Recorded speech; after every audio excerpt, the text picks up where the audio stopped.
Vážení posluchači, vítám vás v biznisovém podcastu První liga. Mé jméno je Aleš Borovan a stojím za insiderským webem borovan.cz. Dnes do První ligy zavítala vzácná návštěva, programová ředitelka televize Nova a sesterské markízy Silvia Majská, tedy jedna z nejvlivnějších televizních manažerek na československém trhu, která je v branži cca 20 let. Silvie, vítejte a díky moc za váš čas. Pekný deň a ďakujem za tak krásne privítanie. No, myslím, že věcné přivítání. My jsme se před pár dny potkali na tiskovce televize Nova a OnePlay k chystaným seriálovým projektům a reality show pro následující sezóny. K ním se ještě dostanu. My jsme ale teď uprostřed jarní sezóny Novy, takže na úvod bych se rád zeptal, co vám teď v jarním schématu nejvíc funguje a kde jste naopak čekali více. Jenom připomenu, že kromě dlouholetých stálic, jako je Ulice nebo Specialisté, což už je teďka běží 11. sezóna v pondělním prime timeu, jste nasadili seriál Jedna rodina, tam je 5. a poslední řada, tedy podle těch informací, co jste říkali.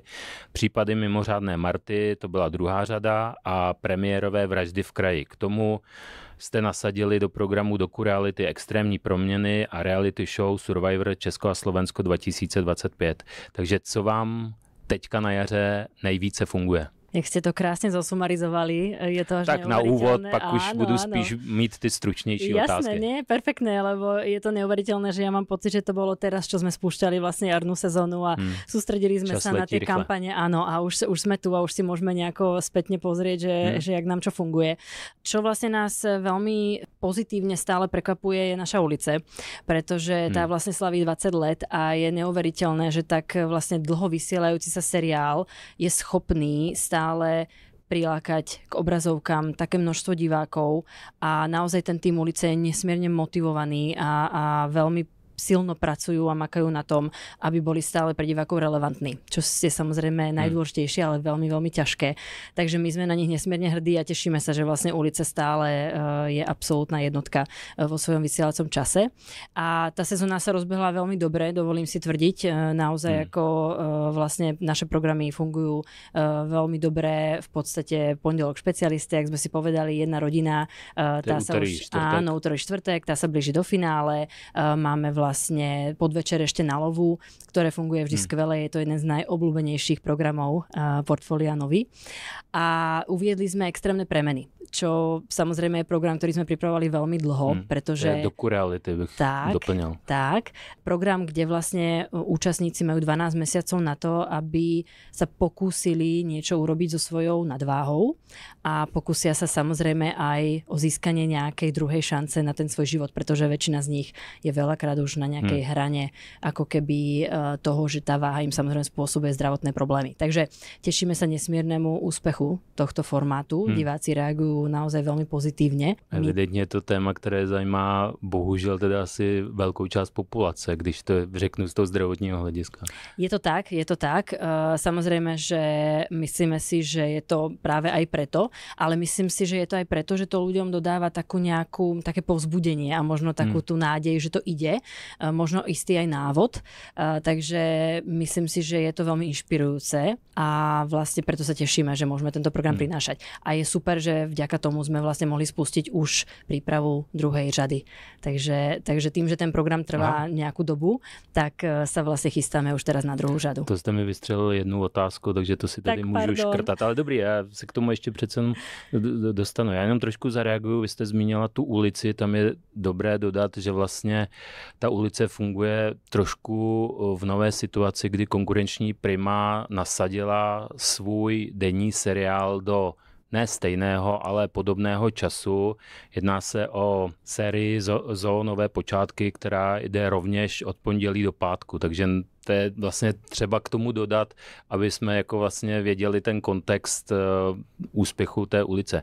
To znamená, když to shrnu, co jste říkala, vše, co jste nasadili, funguje tak podle vašich představ a ty čísla dosažená odpovídají vašim nějakým plánům nebo je třeba překračují? Je to tak? Áno, je to tak. Dokonca Ulice vlastne zažíva rok s rokom navýšenie podielu sledovanosti. Ulice roste. Áno, takže to je vlastne, čo je pre nás samozrejme najdôležitejšie. A keď si to tak vezmeme, že logicky na nejakom akoby všeobecne klesajúcom trhu je o to dôležitejšie, aby daný program alebo daný seriál si dokázal udržať tú divácku pozornosť. Takže ulici sa naozaj veľmi darí, takisto Na lovu, ktoré je vlastne pred ulicou, tak vlastne celému tomu segmentu sa darí rok s rokom posilňovať sledovanosť. A nějaká čísla, teda jestli víte takhle z paměti, dají se uvést těm jednotlivým titulům? No dají, ale samozrejme to vždy závisí od toho, že o akej cieľovej skupine sa rozprávame, ale dajme tomu teda v tej našej komerčnej cieľovej skupine ulice dosahuje cez 30% podiel. To je jenom ještě doplníme 1554, to je 1554. Strategická cílová skupina televize Nova. Je to 1554, takže cez 30% podiel, čo je z nášho pohľadu veľmi dobrý výsledok a Na lovu podobne. Samozrejme pri Na lovu kombinujeme vlastne, začiatkom roka sme mali reprízové diely, teraz uvádzame premiérové, takže ale Na lovu sa v podstate vysiela tým pádom celý rok. Já trošku se zastavím u těch jednotlivých denních prime timeů. Zeptám se na neděli. To nasazení případů mimořádné Marty a Vražd v kraji jsem vnímal jako snahu Novy získat zpět nedělní slot v souboji s Primou nebo s Českou televizí. Vy jste publikovali poslední čísla Vražd v kraji, kde bezprostřední terestrická sledovanost přesáhla 1,2 milionu diváků. Tuším, že to bylo ve 4+. V tiskové zprávě to vždycky vypadá lépe, že když tam dáte tu širší skupinu. A tuším, že i včerejší díl Vražd v kraji překročil tu metu 1,2 milionu diváků.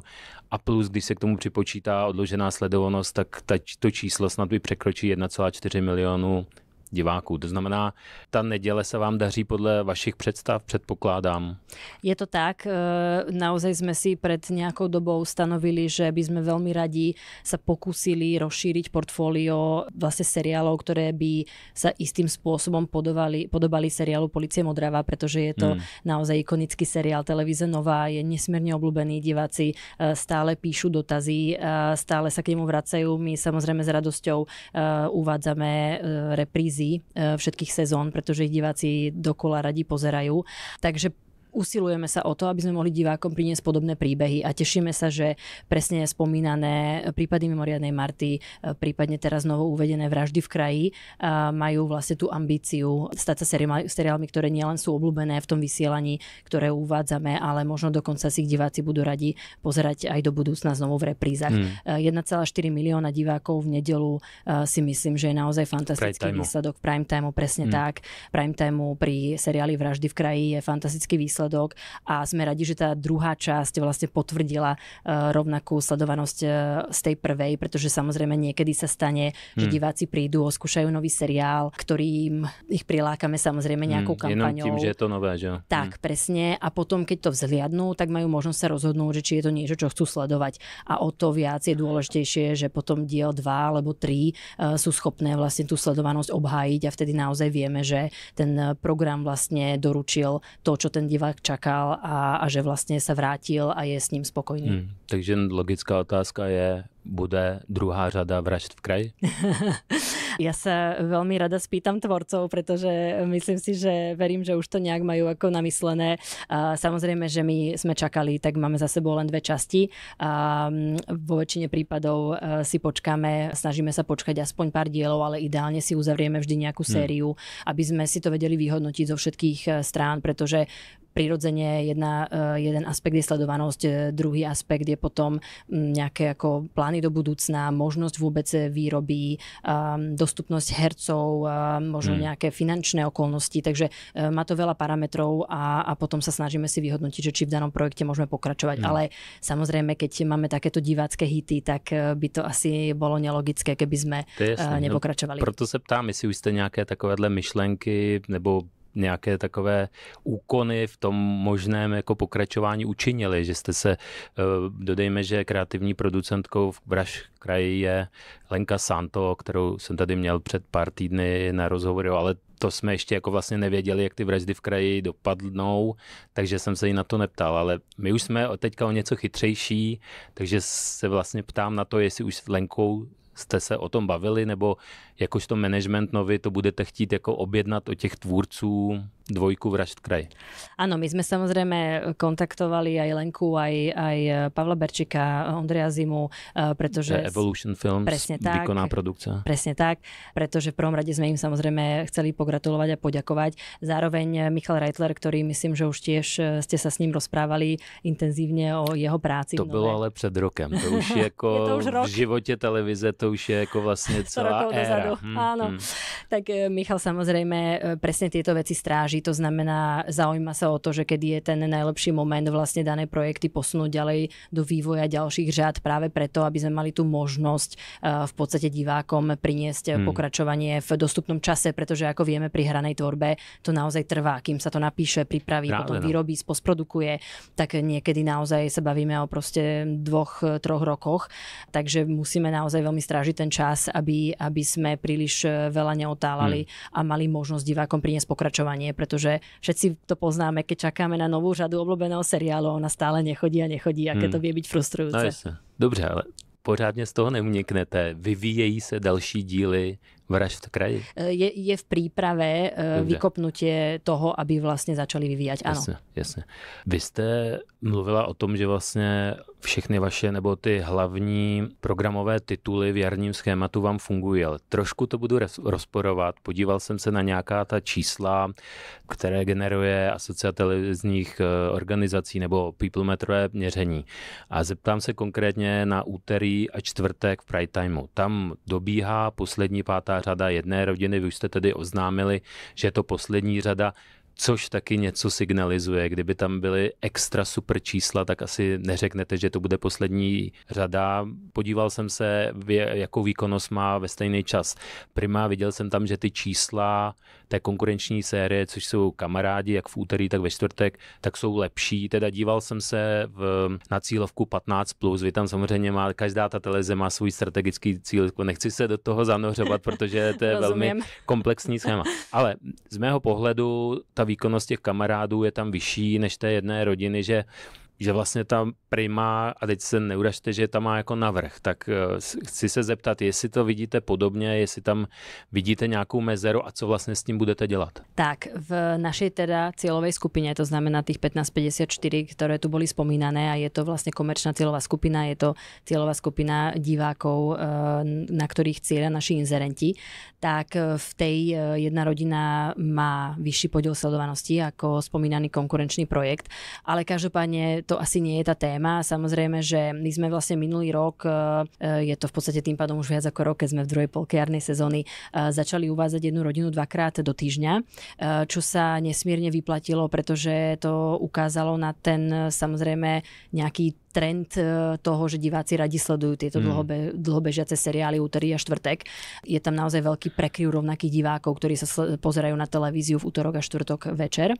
A vtedy vlastne Jedna rodina naozaj ako zaznamenala výrazné navýšenie sledovanosti a taký akoby vdýchlo je to taký život. Samozrejme tvorci pripravili takú ako úpravu trošku dejových liniek, priniesli nové postavy, takže Jednej rodine sa super darilo a vlastne my sme už počas minulého roka prirodzene, keď sa rozprávame aj medzi sebou, aj s tvorcami, tak samozrejme je logická otázka pri týchto seriáloch, že kedy nastane ten správny moment priniesť niečo nové.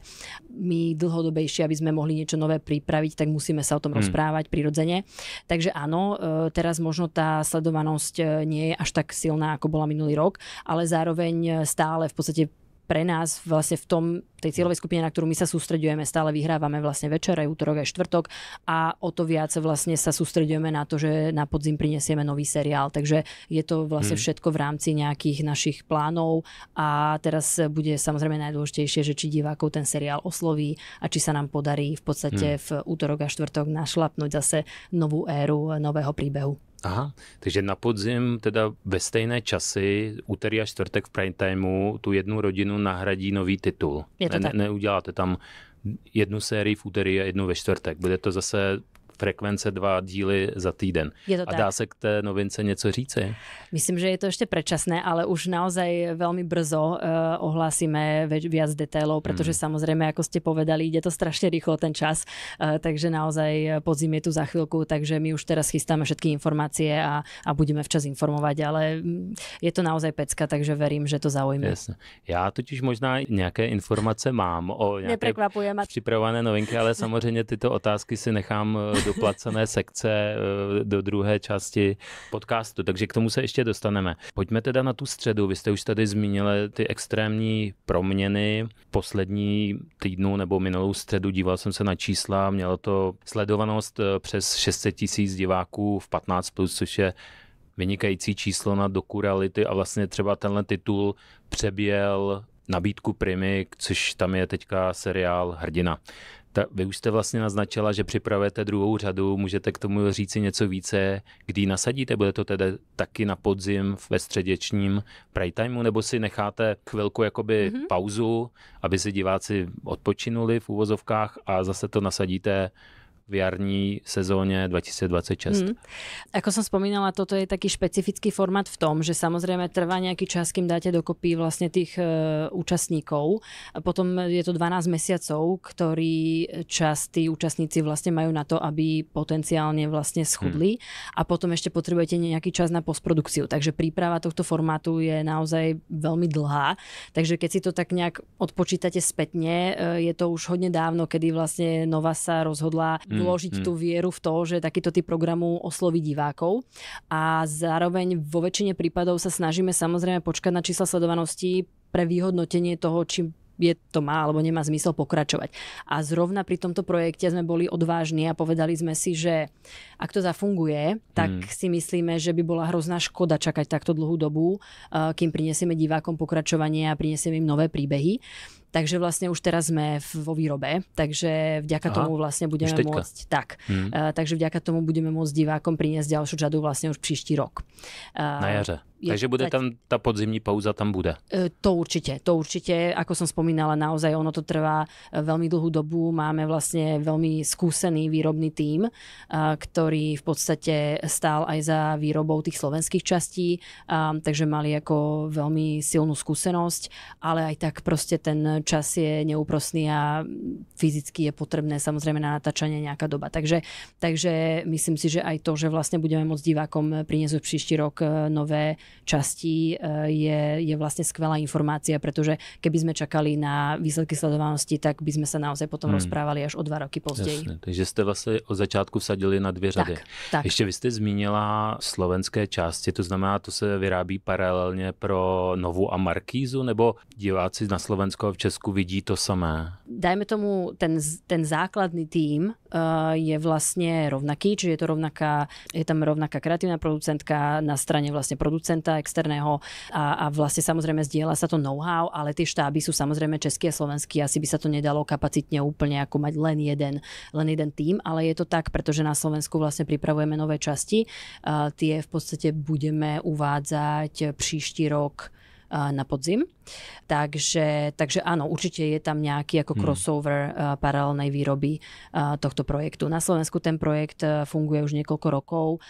Naozaj sú na to veľmi dobré ohlasy a hlavne sme veľmi vďační, že môžeme tým ľuďom vlastne pomôcť. To znamená, že ten program nielen prináša akoby nejaký štandardný druh takého toho diváckého zážitku, vlastne, ktorý Nova poskytuje, ale vlastne môžeme podať pomocnú ruku a v podstate si to veľmi ceníme, že diváci to zase oceňujú spätne, že sme do niečoho takého išli.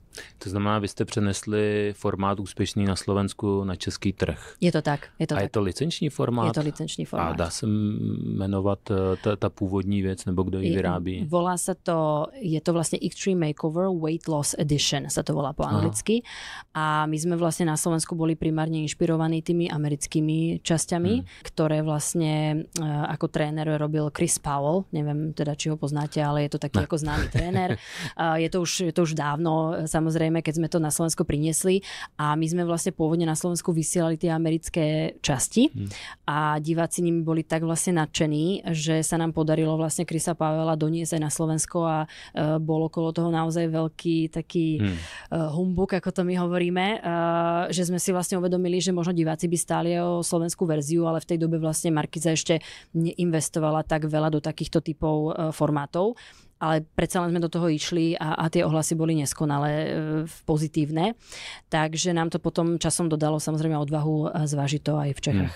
Takže původně je to americký formát. Jo. Mě to teda vlastně mohlo docvaknout, protože samozřejmě tohleto téma v té Americe, tam to musí rezonovat hodně, že jo. To nemám k dispozici žádný samozřejmě statistika, ale to je takový obecný povědomí, že tam ta obezita nebo problémy s nadváhou je asi dost rozšířený. Ale ja si myslím, že ono sa to asi nájde v každej spoločnosti, v každej krajine. Skôr tam asi nejde o to, koľko tých ľudí v tej spoločnosti je, ale myslím si, že ten program vlastne vám ponúka možno tú cestu k tomu, že na konci nejakýkoľvek problém zažívate, hej, tá chuť bojovať, možno aj pre druhých okolo podať tú pomocnú ruku, že je to strašne dôležité. Takže ja si zase to cením na tom programe, že on vlastne prináša možno pre druhých takú tú inšpiráciu a silu do toho bojovať s čímkoľvek. Že s tom nejste sami, že jo? Což je taky jako dobrý vědět v těchto těch věcech. Úplně poslední věc k tomu, když teda extrémní proměny bude druhá řada na jaře 2026, opět počítáte se středečním primetimem? Tak zatiaľ sme samozrejme grid ešte nekomunikovali, teda vysielace schéma, ale tak dajme tomu, ale ja že sa na to zeptám. Môžete si to takto asi vydedukovať. Bylo by to hodně divný, kdybyste to dali někam jinam, protože pondělníky a úterky a čtvrtky jsou v podstatě jasný a pátky asi taky. Neděle tam budete mít ty seriály, v podstatě nic jiného nezbývá, že jo. Vy můžete jít k nám do schedulingu. No, ale byste to taky třeba posunout z té 8 nebo to je 8:20, když to řeknu přesně, na trošku pozdější hodinu a pak to posunout do toho jiného dne. To je teoretická možnosť, proto sa na to ptám. Jo, samozrejme, ale tak samozrejme pri týchto číslach sledovanosti asi by to úplne nedávalo zmysel meniť tomu nejaký návyk, ale hovorím, ten budúci rok je ešte tak ďaleko, příští rok je tak ďaleko, že zatiaľ ako predbežne. No ale daleko, ale vždycky, když jsem se tady bavil s nějakým vrcholovým televizním manažerem, tak ten mi už říkal, no my už plánujeme 2026, 27, nebo v závislosti, kdy jsme se bavili, vždycky říkal, že prostě příští rok a ten další rok, že už je to skoro naplánované. Ale je to tak, naozaj my v rámci OnePlay originál už teraz samozrejme ako plníme rok 2027, ale zároveň a rovnako aj na nové, samozrejme tie projekty potrebujú čas, aby sa pripravili, vyrobili a následne nasadili. Ale samozrejme my sme živý organizmus, to znamená, my si musíme zachovať tú flexibilitu, pretože naozaj nikdy neviete na to, čo sa bude diať, musíte vedieť reagovať, takže preto tie už ako keby plány na tie konkrétne sezóny sa naozaj akoby cizelujú tak nejak viacej už bližšie k tomu času. Ale určitě musíte plánovat, protože jinak nebudete mít žádné pořady. Trošku bych se ještě posunul, když se bavíme o těch jednotlivých titulech a číslech a úspěších, případně neúspěších, a zastavil bych se u loňského roku. Čísla už jsou známá, ty podíly na sledovanosti. Je tam něco z vašeho pohledu, co v loňském roce extrémně zafungovalo, co vás příjemně překvapilo a z čeho by se třeba dal vydedukovat nebo skoro až věštit nějaký trend nebo posun v preferencích českého diváka? Posun asi výrazný nie. Skôr si myslím, že zažívame takéto uistenie v tom, že v rámci teda akoby lineárneho vysielania, že diváci naozaj preferujú svoju istotu a preferujú, možno majú akoby nejaké návyky a je dôležité primárne z hľadiska lineárneho vysielania ich rešpektovať a snažiť sa im ponúkať vlastne programy, ktoré im nejak sadnú do tých návykov.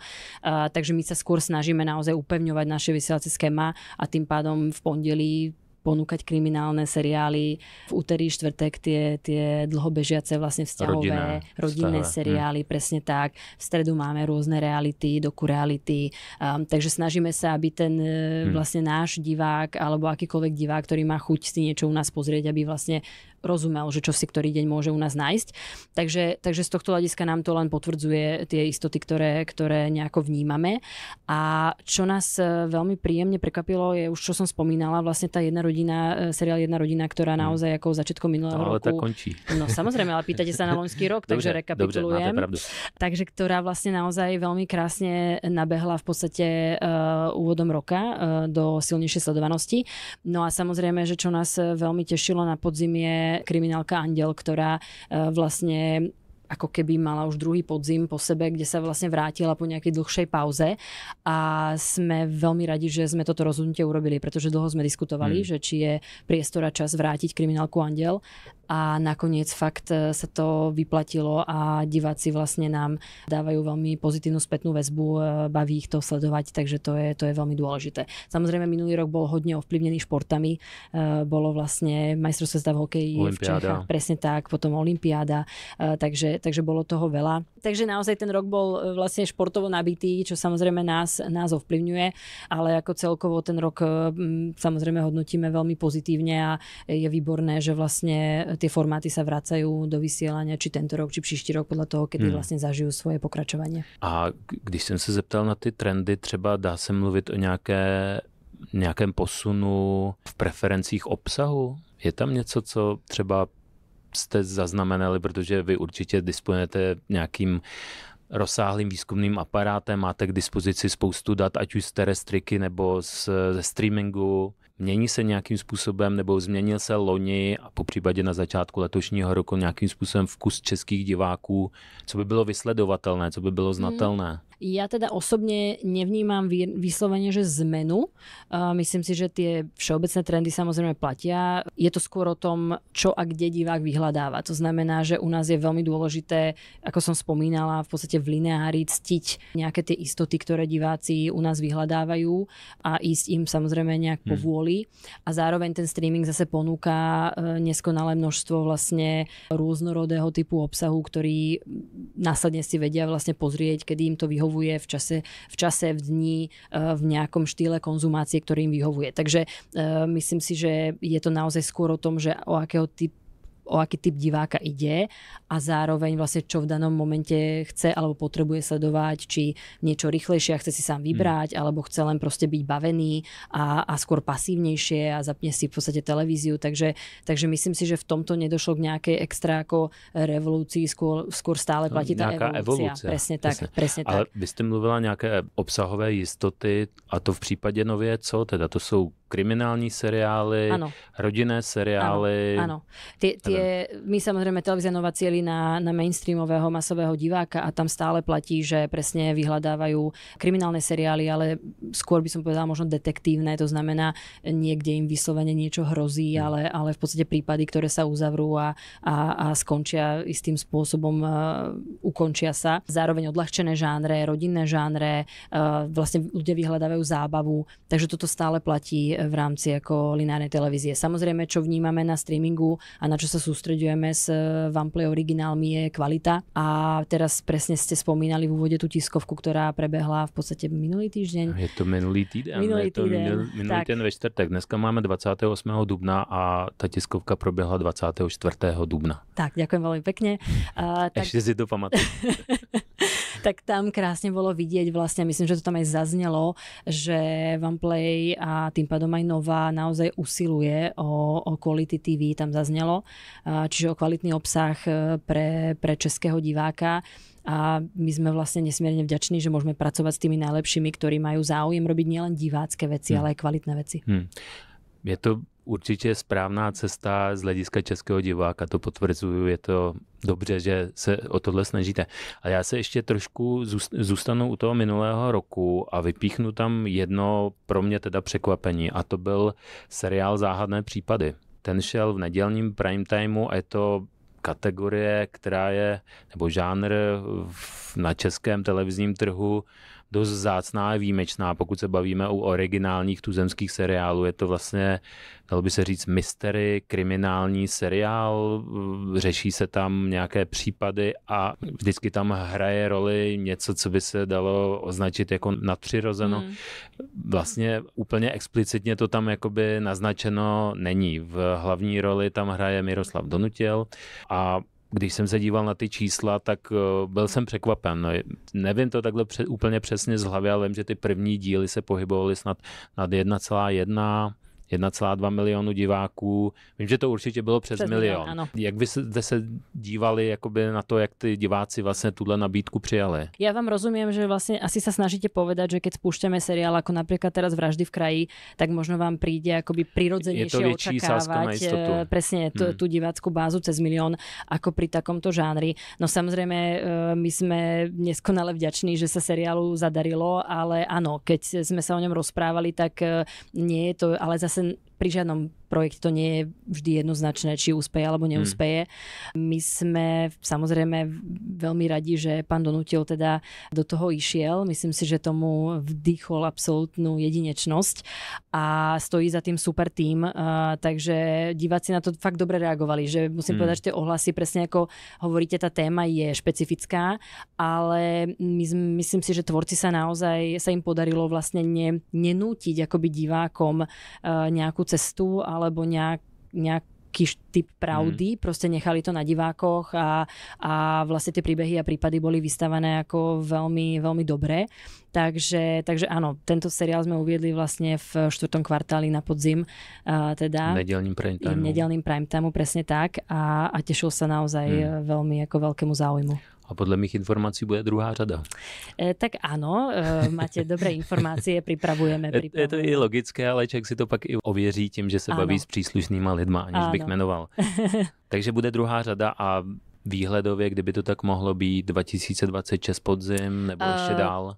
To si myslím, že ešte teraz predčasné ukotviť, pretože naozaj je to o nejakej dohode, hlavne z hľadiska ako výrobnej kapacity a naplánovaniu. Takže, ale určite stojíme o to samozrejme, aby seriál pokračoval. Pripravujeme vlastne pokračovanie.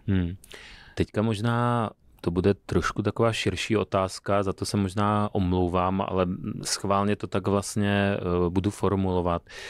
Jak se vytváří programová strategie televize Novy pro hlavní kanál i pro ostatní kanály? Berete tam v potaz ty dosavadní tituly, to, co funguje, plus sledujete nějaké trendy v zahraničí a snažíte se inspirovat. Mě to jako zajímá, jak to vlastně vzniká, jak vypadá ten proces, na jehož konci je vlastně nějaké konkrétní programové schéma.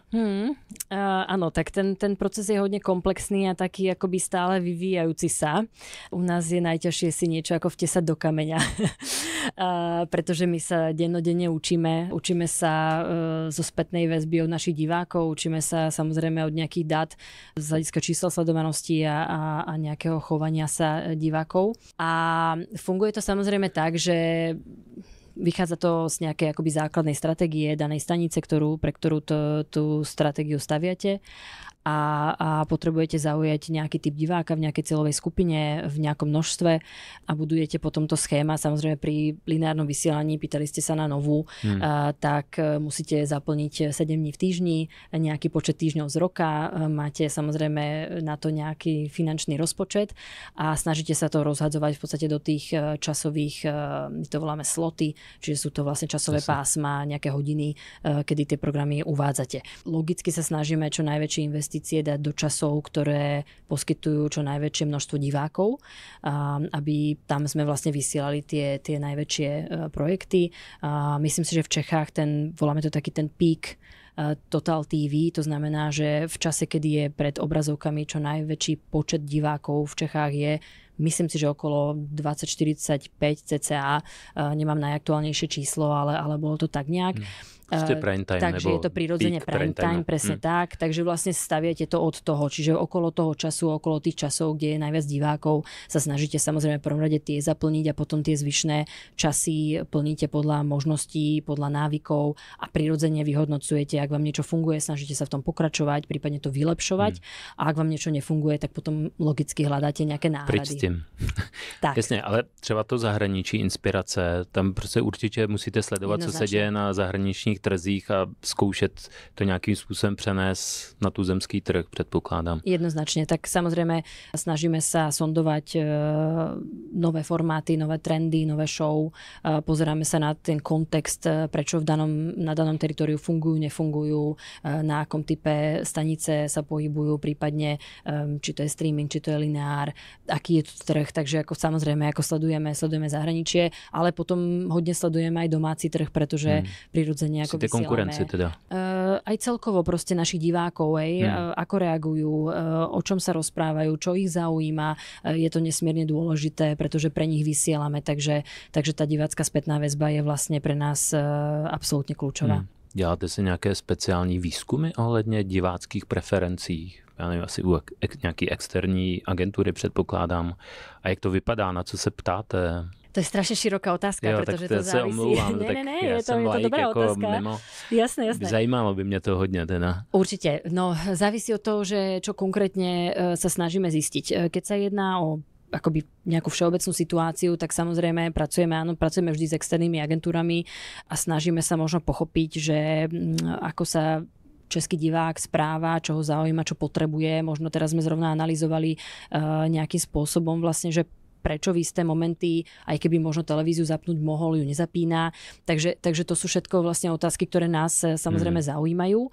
A potom si robíme prieskumy na jednotlivé pořady. To znamená, že buď je to o tom, že ten pořad chceme s nimi ísť ďalej a veľmi by nás zaujímalo, že čo diváci na ňom oceňujú, zároveň čo by možno vylepšili, alebo je nový, tak niekedy aj pri novinkách si robíme prieskum ešte predtým, než uvedieme tie novinky a snažíme sa pochopiť, že čo na tých novinkách diváci najviac oceňujú, pretože my samozrejme, ak sme v tom procese dlho a veľakrát sme hodne ako ponorení do detailov, tak je strašne dôležité trošku sa môcť akoby nejak na to pozrieť viac hora a pochopiť, že čo sú možno tie momenty. Napríklad práve preto sme zmenili názov u Prípady mimořádnej Marty, pretože to je samozrejme francúzsky formát, ktorý sme adaptovali a pôvodne sme mali názov, ktorý vlastne vychádzal z toho francúzskeho originálneho názvu, čo je High Intellectual Potential, v angličtine teda preložené. A práve z týchto prieskumov diváckych, keď sme im ukazovali vlastne prvý diel, tak sme pochopili, že vlastne potrebujeme sa naozaj oprieť možno o to, čo ten seriál ponúka. To je samozrejme Marta, ona, ktorá je tam výnimočná a že proste pomôcť im porozumieť, že je to klasická vlastne detektívka, hej, tak preto sú tam prípady v tom názve. Takže naozaj niekedy tie vlastne prieskumy nám hodne pomáhajú pochopiť, čo tým divákom sa na tom páči, čo sa im nepáči a vlastne veľmi nám to potom pomáha v podstate do úpravy akoby našich plánov. Takže tie výskumy vlastne probíhajú kontinuálne, jak to tak... Je to tak, ale práve sme sa minulý týždeň s Michalom Reitlerom rozprávali o tom, že keď vlastne on došiel na novú, tak sme ich robili akoby oveľa intenzívnejšie na tie jednotlivé pořady, práve preto, že sme potrebovali nacítiť vôbec nejak tú situáciu do budúca, nastaviť správnu stratégiu a už teraz teda musím povedať, že v istých momentoch sme si istejší v tom, čo ponúkame a prečo ponúkame, čiže napríklad ako Vraždy v kraji ako nemali takýto prieskum, kdežto Prípady mimořádnej Marty dávno, vlastne keď sme uvádzali prvú sériu, ten prieskum mali. Takže, ale je to nesmierne dôležité. Spätná väzba, samozrejme pochopiť, že čo si divák myslí, je pre nás absolútne kľúčové. Testujete si seriály a další televizní formáty ve formě pilotních epizod na nějakém testovacím publiku? Pracujete s tímto nástrojem? Áno, to som sa teraz snažila vlastne popísať. Čiže keď si zadáme, keď si zadáme nejaký prieskum na pořad, čiže dajme tomu presne, máme prvú epizódu nejakého nového seriálu, tak vlastne dáme ju do takých, voláme to, že fokusky a je to vlastne prieskum, kedy sa vlastne zriadia divácké skupiny. Väčšinou majú tak od 6 do 8 ľudí, podľa toho, či to je online alebo osobne.